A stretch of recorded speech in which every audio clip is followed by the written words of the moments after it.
showed in a previous video how the blue battery charger appears to have gone on the fritz, so I ordered another one from Shopee.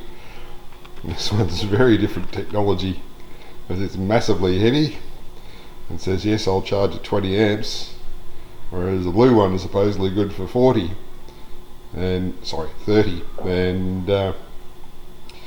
it weighs less than a quarter of what this thing does. So yeah, different technology. But what I'm over here for at the moment in the shed is I came over earlier and checked the fuel level in the genset when it was running. It was down to a quarter of a tank, so I figure, okay, time to top it off. This blue one's full, the others got a little bit in them. So I'll take the blue one round, and that won't fill it, so then I come back and get the dregs out of these other two and give all three to Azra to take off and fill up. There you go, there's the size comparison. A smart charger on the right, supposedly good for 30 amps, and the not so smart charger on the left, good for 20 amps. Wonder how they perform in reality. At least this one has, the new one has analog gauges, so that I'm not going to get the confusion of the LED's displays going crazy like on that one. With the right hand container being full and the other two having enough collectively in them to make about a quarter of a drum, I put that all in the fuel tank of the genset, and we're now just about full. So I'll let Jabita know that we need Azra to go and fill these up sometime. Should complain about the price, but yeah, it's better than not having electricity.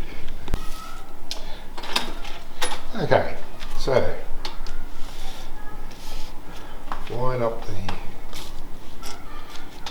emery cloth underneath the corner of the door. Get it lined up to the right alignment.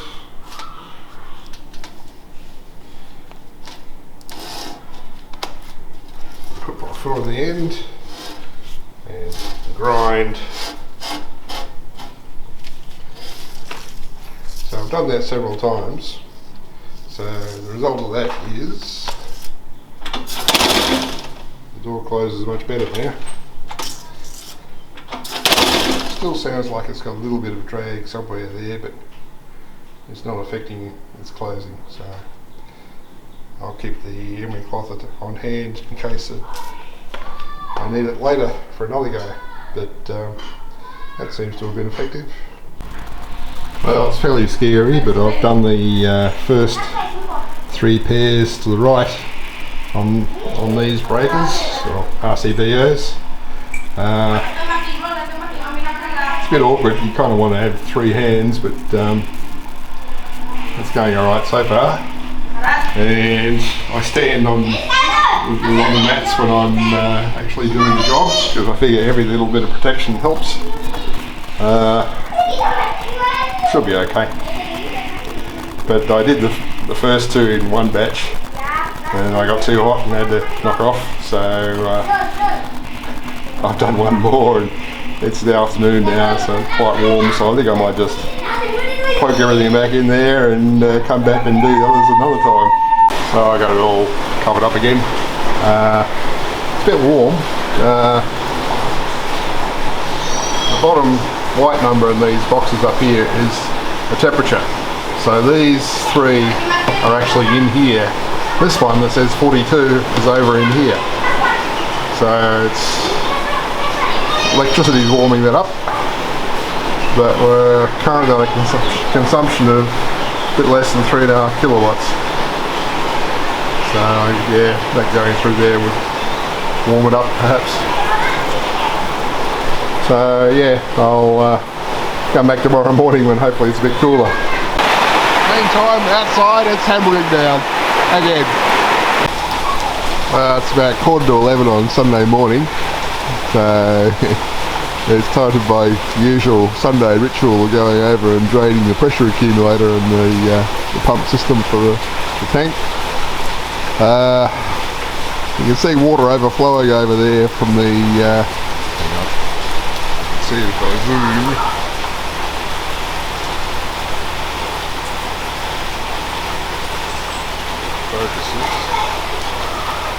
the overflow of the tank. Unsurprising, it's overflowing.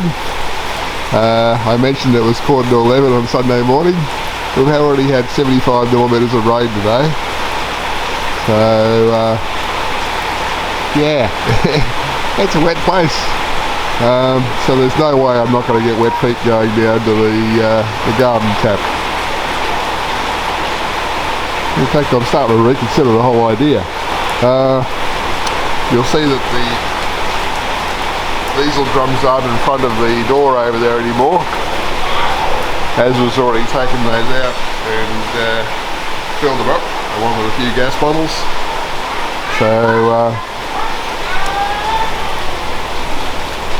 we're not going to run out of diesel. Had a full tank yesterday or the day before, whenever I filled it up. It has run a bit since, and it is running now. Should I, shouldn't I?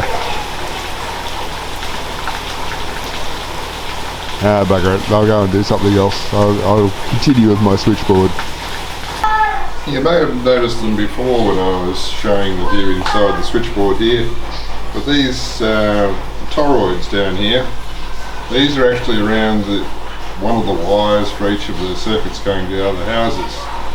In my case, I put it around the active wire, doesn't matter which one you put it around. Those toroids go via those little red and black wires connected to them into here. And that's how it gets the amp ratings for each of those. The actual power supply to the meters comes off somewhere or other in here, I forget where it comes off now, but that powers the meters, and then the toroids are what gives the readings for the lower value on each of those meters, which are all currently zero because, funnily enough, they turned off and nothing's connected to them. So I shall resume now with the fourth from the right, because I've done the first three. The toroid can be seen more clearly now that I've disconnected that first wire. And there are more toroids deeper back in here for the main power leads feeding to oh, I've got to check that wire up there, that's not good. Ooh, that isn't good, I better do something about that. I might have to shut off all my power to do that. I better go and deal with this. Well, I replaced that switch with a new one, so hopefully we're in better shape now. Yeah, we'll see. But I'll finish one more wire here with the tinning. I'll just plug that back in to heat up again, and I'll call it quits because I'm getting hot again.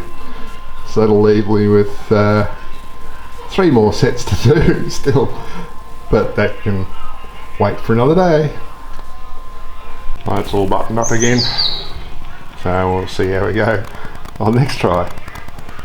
Well, it stopped actively raining, and I've cooled down a bit from my electrical exercise, so time to go and drain the pressure accumulator. And there's no way I'm getting down there without getting wet feet, but oh well, it is what it is. Well, that's all done. While I was in there, I ran the service pit pump for a bit and pumped out some of the surplus water, hence that plume over there. But now I'll go back where it's cool again. Okay, I've come back for my next round with this stuff. So I got these two and this one to do. This one's not yet connected, so that'll be done right when it's done. But for now, I'm just going to see whether I get through 1, 2 or 3 of these today before I get too hot and sweaty. Because once I start getting too hot and sweaty, that's time to knock off before I do something silly.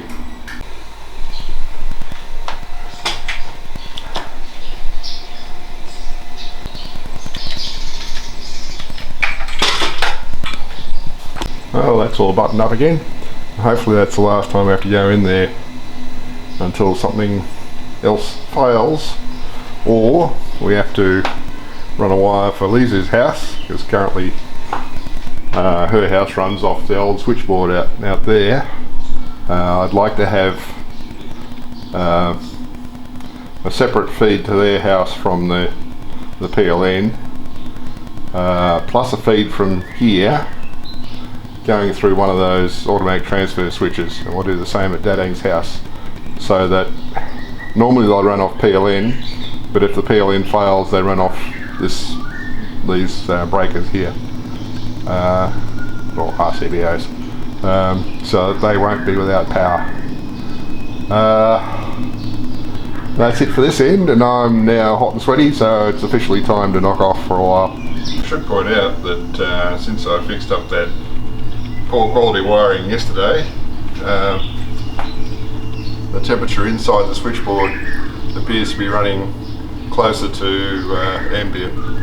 Like ambient out here is 30, 31, and the switchboard's only 34 instead of 43, so I feel better about that. In the spirit of fixing things electrical, what I'd like to do is do something about where that cable, or those two cables, traipse across that roof ridge line. I figure that's got to be a source of wear and tear, so I want to put some shielding in there. My solution to that is this section of plastic pipe. I figure that if I drill some holes in this, then put this with the wires running through it, cable ties through the holes so that this is strapped to the cables and can't move laterally much, and it doesn't matter which way up it goes on that roof ridge.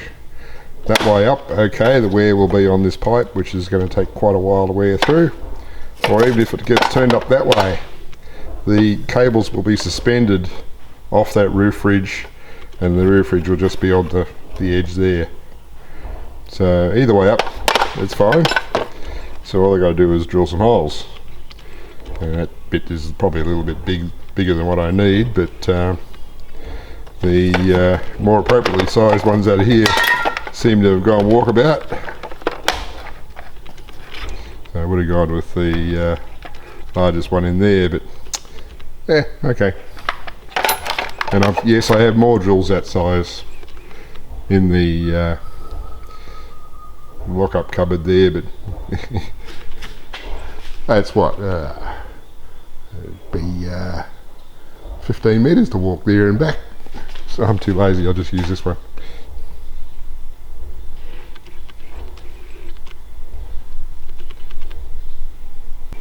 And there we go. I figure it's better to have too many holes rather than too few. And you may wonder at my alignment, that was actually deliberate. Thinking, okay, let's not just have them all on the same lines, so that well, it's actually overkill. It would matter more if they were further apart, but you don't really want an arc drawn across the internal, yeah, you don't want a cord drawn across the internal arc which doesn't hold the wires tight to the thing itself. So this will be good. And yes, they're still pounding piles for the toll road. Oh look, they've stopped. As you can see at that end, if this thing focuses properly, there is a tie point on the front of my house which has a stainless steel cable supporting those electrical cables across the top of that house. And my expectation was that the corresponding tie point at that end would be high enough up the wall of that house to make the cable not rest on the roof. But what seems obvious to you and me is not obvious to these people apparently. One of the cameras on my CCTV system is not working again. and that's one that I've had trouble with before. So let's go over to the shed and reset the connector and see what happens.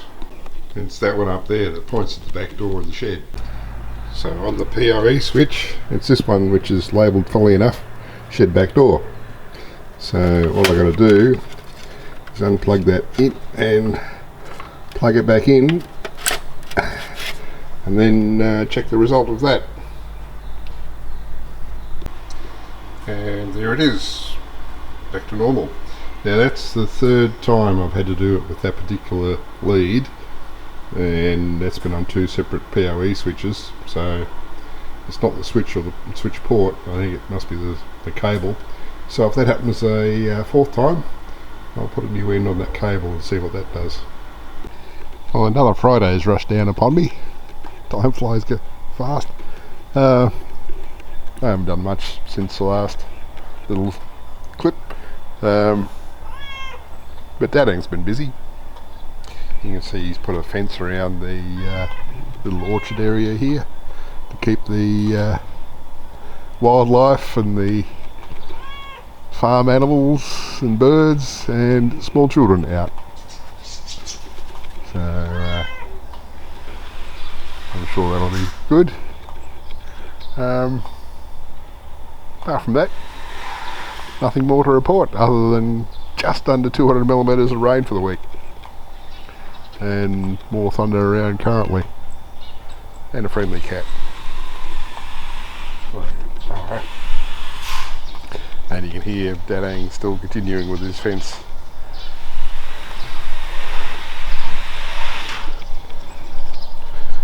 There he is. So this is using some of the leftover metal from doing the cage work for the shed over there. Looks like a good job. So we'll keep out the ducks and the chickens,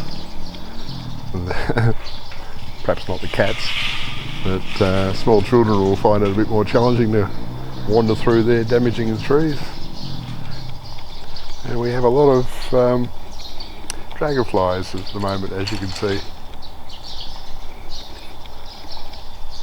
Well, I think it's time for me to wrap this up and do another upload. So, see you next week.